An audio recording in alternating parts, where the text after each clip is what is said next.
कुरान का वो सवाल हमसे और आपसे हो रहा है मेरे भाई। अलम यानि लिल्लज़ीना आमनू अन तख़शा क़ुलूबुहुम लिज़िक्रिल्लाह, क्या ईमान वालों के लिए अभी वो समय नहीं आया कि अल्लाह का कलाम सुन करके उनके दिल पिघल जाएं, नरम पड़ जाएं।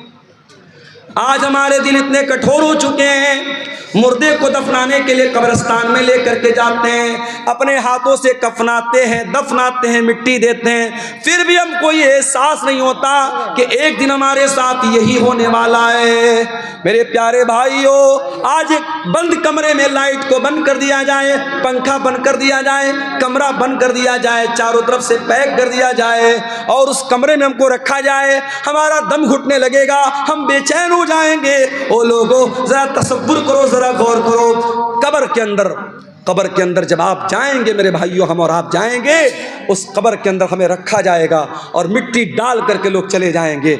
न वहाँ कोई लाइट होगी, न वहाँ कोई एसी होगा, न वहाँ कोई कूलर होगा, न वहाँ कोई पंखा होगा। वहाँ अगर एसी और कूलर और रोशनी मिलेगी, हमारे ईमान की बदौलत मिलेगी, हमारी नेकियों की बदौलत मिलेगी।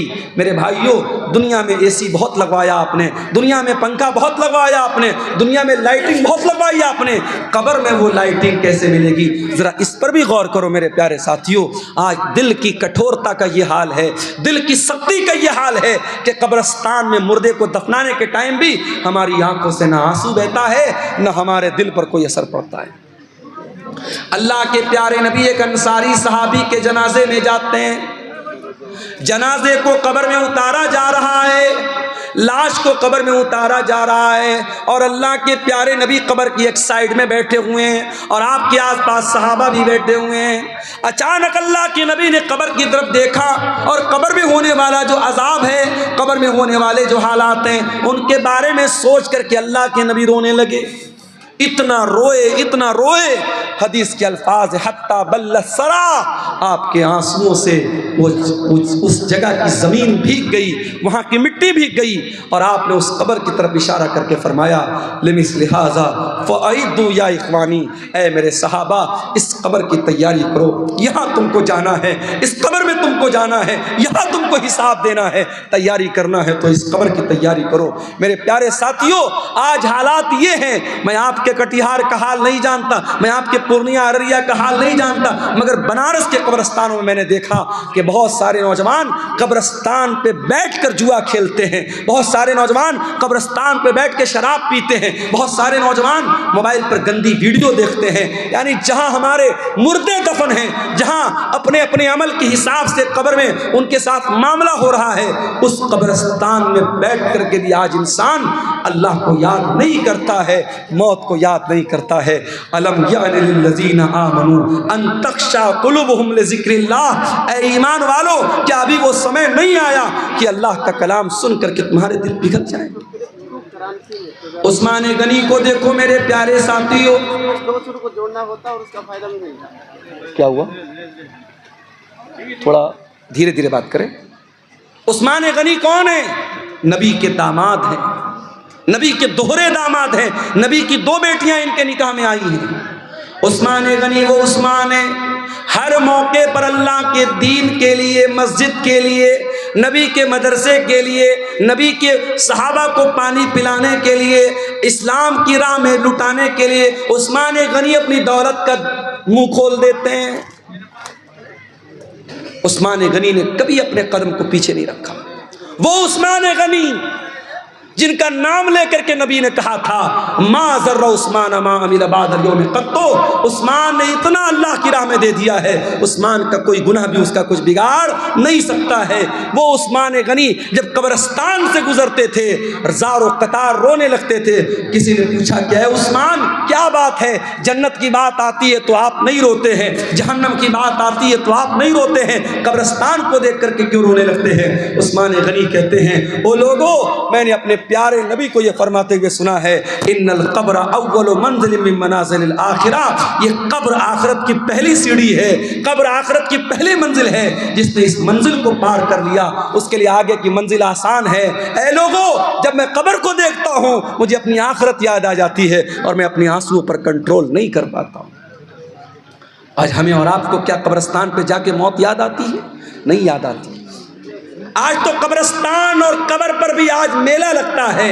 आपको यकीन ना आए, मुंबई की हाजी अली की दरगाह पे जाके आप देख लें। यकीन ना आए, लखनऊ की देवा की दरगाह पे आप जाके देख लें। यकीन ना आए, अंबेडकर नगर बसखारी में कछौसा की दरगाह पे आप जाके देख लें।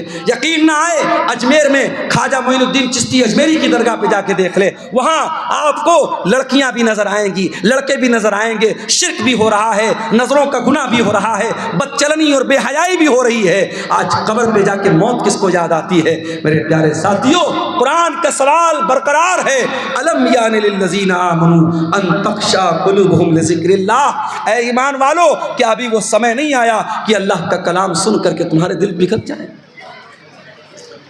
आज हमारी रातें गुनाहों में गुजरती हैं। हमारे नबी रातों को रोया करते थे, तहज्जुद की नमाज में आप रोते थे, और एक दिन आप तहज्जुद की नमाज के लिए उठते हैं और फजर की अजान तक आप रोते रहते हैं। और जब हजरत बिलाल आकर के पूछते हैं, अरे अल्लाह के नबी आप इतना क्यों रोते हैं? तो अल्लाह के नबी कहते हैं कि अरे बिलाल, आज की रात मेरे ऊपर कुरान की ऐसी आयत उतरी है कि इस आयत पर जो गौर करे और जो इस आयत को पढ़े और गौर न करे, उसके लिए बर्बादी है। कौन सी आयत थी? सूरह आल इमरान की आयत थी, इन्न फी खल्क़िस समावाति वल अर्दि वख्तिलाफिल लैली वन नहारी लआयातिल लिउलिल अलबाब।